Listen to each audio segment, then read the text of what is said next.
Hello, my friends, and welcome back. Thank you very much for being with me again today. Well, it seems like the team are put together in regarding the conflict in Israel, which is we know who's on one side and we know who might be on the other side. We know that Al Capone will always be on one side, and some other countries on Al Capone's plantation will also do the same, follow suit. On the other side, which is the Palestinian side, or you can look at it differently from a balance perspective, there are other countries, other leaders who are not, how should I put it, 100% invested in one side or another. So they call for guys negotiate, talk, and all that. Now, Pentagon says it is not the political elite here, or how should I put it? The people in charge really who should make the determination, but it's the Pentagon. It is an institution. Talks in the name of the American people, some unelected individuals. They tell us that Pentagon, it says it will support Israel after Netanyahu declares war. Well, you don't have to make the declaration because we all know that. But you make it why? Score some points with whom? Well, you know with whom. So here, the article comes from The Hill. Where is it? Right there. The Hill. And it says that Pentagon says it will support Israel after Netanyahu declares war. All right, well, why don't you support peace? I think that would be a higher goal. You support Israel to defend itself. Now, between you and I, do you think that Israel can lose against Hamas? I personally think Hamas has one chance out of 100, let's put it, because I don't want to give them zero. Yeah, they will inflict a lot of damage, but still, Israel has a military trained with the top notch. I didn't hear Hamas having, I don't know, F-35s or nuclear weapons or this and that. Did you? So from this perspective, it's a Goliath fighting a little David, okay? But in this case, David has no means of hitting anybody in a very fair way. So anyway, let's move to this article. Defense Secretary Lloyd Austin said the U.S. stands squarely by Israel and will ensure it has what it needs to defend itself. I think Israel already has more than you have, Austin. I think Israel is good. You know what Israel needs? Only one thing. Israel would like others to fight for them.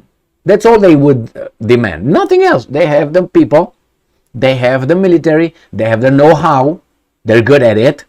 But why would you not want to pick up the hot potato with someone else's hands? And that's you. So yeah, that's what they need. If you're going to do that for them, then you are a true ally. All right? So, stand squarely by Israel and will ensure it has what it needs to defend itself. Well, we always are in helping everybody, like in Ukraine as well. After Israeli Prime Minister Benjamin Netanyahu declared war against Palestinian militants that launched a surprise attack on his country. Interesting. Yesterday, when I covered this, I found some articles where they were referring to this Hamas as terrorists. And now I see The Hill, and I covered another article from Reuters. They were referring to these guys as militants. Very interesting, they use the same term. Why is that? By coincidence? Somehow they all realized the term, that's the term that they would use. They didn't use terrorists. I think they did yesterday, but not today.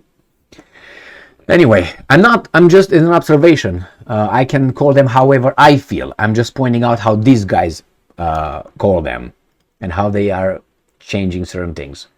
Austin said in a statement that he was closely monitoring developments in Israel and extended his condolences to families of the victims who lost their lives in the Saturday attack. So that means is the victims only of the inflicted by these guys, by the militants. We know that Israel attacked and bombarded some people in Gaza. If you think that they destroyed only military targets and no civilians were killed over there, you gotta be very, very much not, in touch with reality. Why is the same thing that happens in Ukraine? The same garbage.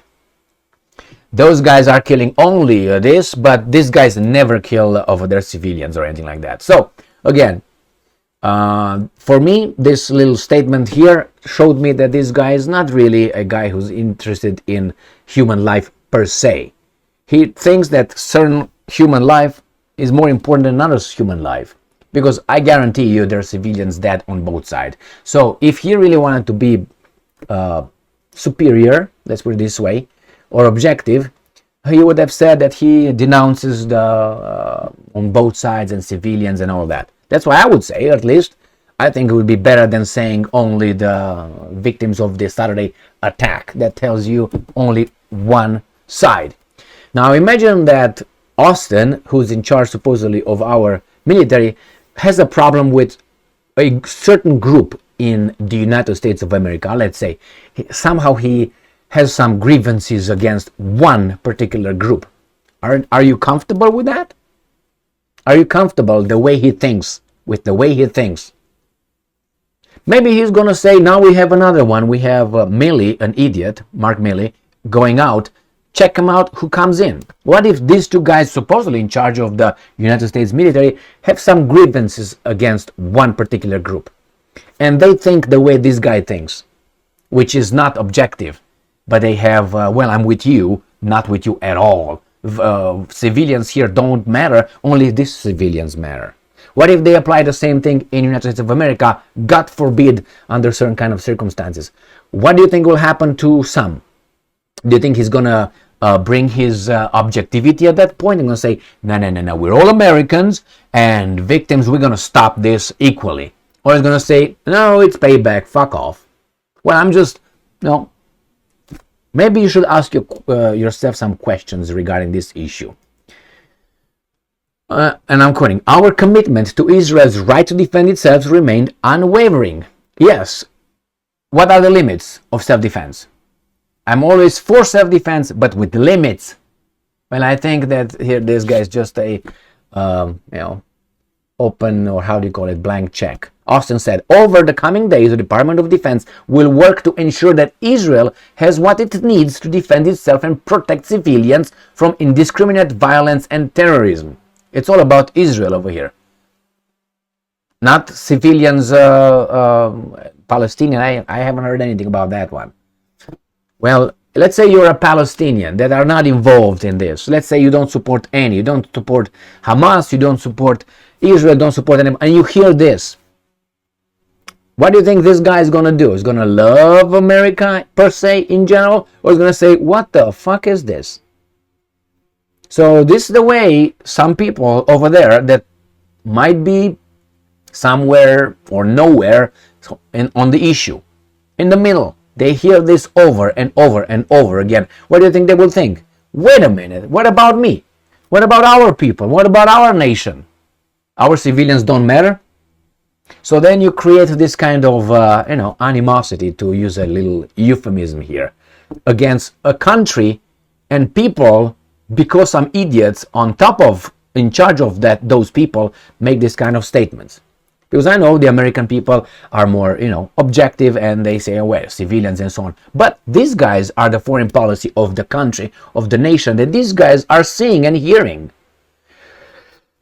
Anyway, the US is one of Israel's staunchest allies, and he has provided around $3.8 billion a year to the country.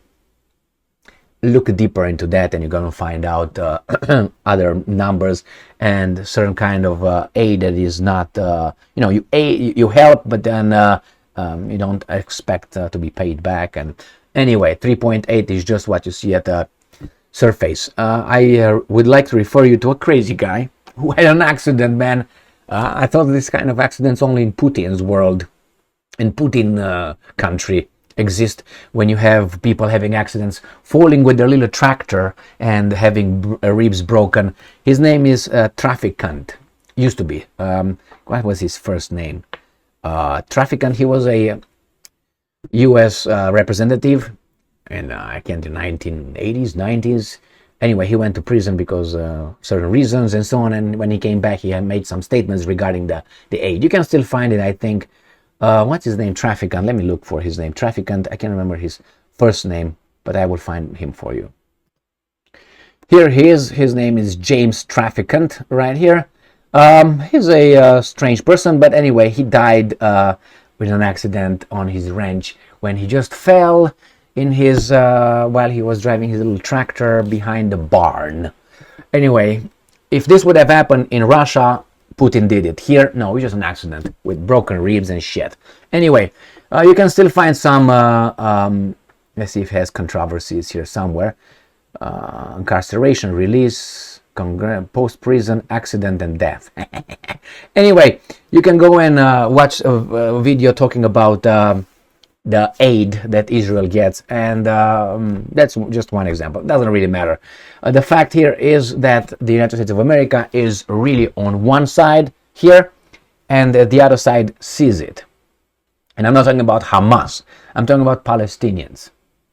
I haven't heard anything from that idiot, what's his name? Not Milley, Austin, saying anything about the Palestinians. Only one side is like only one side has the right of everything. The other ones, they're people over there. Put the Hamas away. They're Palestinians over there.